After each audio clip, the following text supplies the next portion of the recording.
Upwork का सबसे main problem क्या है? ग्रोथ या quality? From what I have seen, सबसे ज़्यादा फोकस जा रहा है वॉल्यूम पे। More jobs, more freelancers, more connects. लेकिन क्वालिटी क्वालिटी बहुत पीछे रह जाती है। अस्सलाम वालेकुम everyone, this is me Mubashir Hanif. आप देख रहे हैं YouTube channel Upwork by Mubashir Hanif. मैं पिछले कुछ सालों से अपवर्क पे एक्टिवली काम कर रहा हूँ और मैंने बहुत सारे फ्रीलांसर्स, बहुत सारी एजेंसीज़ की प्रोफाइल्स मैनेज की हैं। तो मुझे एक ही मेन प्रॉब्लम नज़र आती है और एक ही चीज़ बार-बार रिपीट होती दिखाई दे रही होती है। Bidding wars, irrelevant proposals, clients ghosting. और ये एक ऐसी चीज़ है जिसका सर्कल टूट नहीं रहा। प्रॉब्लम असल में कहाँ पे आ रही है? प्लेटफ़ॉर्म ग्रोथ को प्रायोरिटाइज़ ज़रूर कर रहे हैं। नए फ्रीलांसर्स डेली एनरोल हो रहे हैं, नई जॉब्स पोस्ट हो रही हैं, लेकिन फ़िल्ट्रेशन या सीरियसनेस का कोई भी क्लियर मैकेनिज़्म नहीं है। इसके नतीजे में हो क्या रहा है? मिसमैच जॉब्स का इश्यूज़। एक डाटा एंट्री की जॉब अकाउंटिंग की कैटेगरी में ड्रॉप हो रही है। Clients fake trial jobs post कर रहे हैं और सबसे बड़ी बात, और फ्रीलांसर्स डेस्परेट होके हर जॉब पे अप्लाई कर रहे हैं। मैं आपको एक अपने क्लाइंट की स्टोरी शेयर करता हूँ। मेरी क्लाइंट है जिसको एक फ्रीलांसर चाहिए था। क्लाइंट ने बिल्कुल स्पेसिफिक होकर ईआरपी नेक्स्ट की जॉब पोस्ट की है अपवर्क पे। और मेरी जब दोबारा मीटिंग हुई क्लाइंट के साथ तो पता चला कि उस जॉब पे 80 प्लस प्रपोजल सबमिट हो चुके हैं। अब क्लाइंट बता ये रहा था कि उन 80 प्लस प्रपोजल्स में मुझे कोई 4 से 5 प्रपोजल ऐसे नज़र आए जो उस स्पेसिफिक जॉब से रेलिवेंट थे। तो इसका मतलब क्या था कि जो फ्रीलांसर्स थे या जो बिडर्स हैं, most of clients are working with the bidders. तो ये होता है कि बिडर्स जॉब डिस्क्रिप्शन को क्लियरली अंडरस्टैंड किए बगैर या जॉब को समझे बगैर कि जॉब में चाहिए क्या, किस डोमेन की है, किस कैटेगरी की है, वो नहीं देखते। Just to meet their numbers, just to meet their daily job responsibilities, they are just sending the proposals. तो इससे मसला ये आता है कि जो रियलिस्टिक, जो ऑर्गेनिक और जो ओरिजिनल प्रपोजल्स होते हैं, जो रेलिवेंट प्रपोजल्स होते हैं, वो स्पैम में बहुत नीचे दब जाते हैं। और ये फ्रस्ट्रेशन सिर्फ क्लाइंट साइड से नहीं है, फ्रीलांसर्स भी इस फ्रस्ट्रेशन को फेस कर रहे हैं। क्योंकि जो एक रियलिस्टिक, जो एक एक्सपीरियंस फ्रीलांसर है जिसका कस्टमाइज प्रपोजल है, वो उन स्पैम प्रपोजल्स में बिल्कुल नजर नहीं आता। क्लाइंट्स को अच्छे फ्रीलांसर्स नहीं मिलते और अच्छे फ्रीलांसर्स का प्रपोजल सही क्लाइंट के सामने नहीं आता।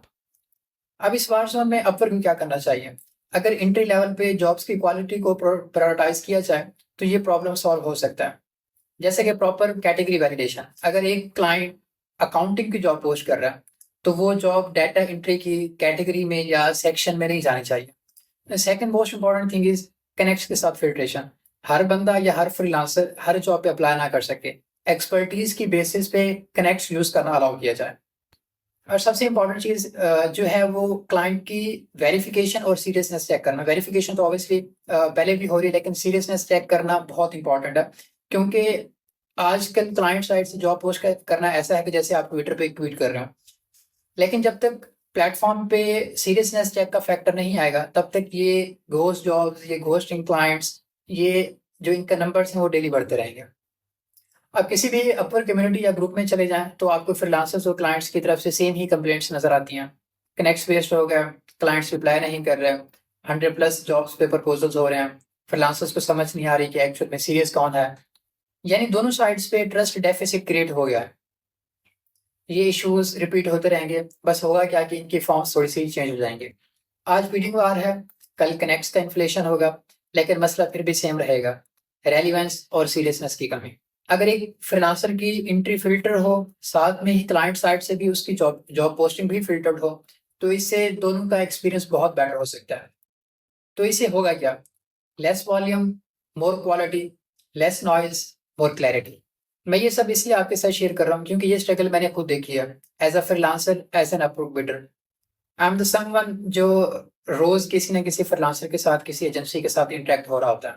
और मैं चाहूंगा कि अगर आप भी एज अ फ्रीलांसर काम कर रहे हैं या एज अ क्लाइंट काम कर रहे हैं, आपको भी जो डिफिकल्टीज या जो भी इश्यूज फेस करने पड़ रहे हैं during this journey, I would like you to share your experiences, your thoughts in the comment section. I know कि इस वीडियो से अपवर्क अपने प्लेटफॉर्म पे कोई शायद खास चेंजेस ना करे, बट यू नो कि कलेक्टिवली जब हम कुछ एफर्ट्स करते हैं तो शायद प्लेटफॉर्म की क्वालिटी में कुछ बेहतरी आ सके। क्योंकि एट द एंड फ्रीलांसिंग का मतलब सिर्फ कॉन्ट्रैक्ट्स या बोर कनेक्ट्स नहीं, बल्कि एक सस्टेनेबल बिजनेस और ग्रोथ है। Thank you for watching everyone. Don't forget to subscribe. नीचे दिए गए बेल आइकन को भी प्रेस कर दें ताकि जो भी मेरी न्यू वीडियोस अपलोड हों वो आपको अर्ली नोटिफिकेशंस मिलते रहें। Thank you.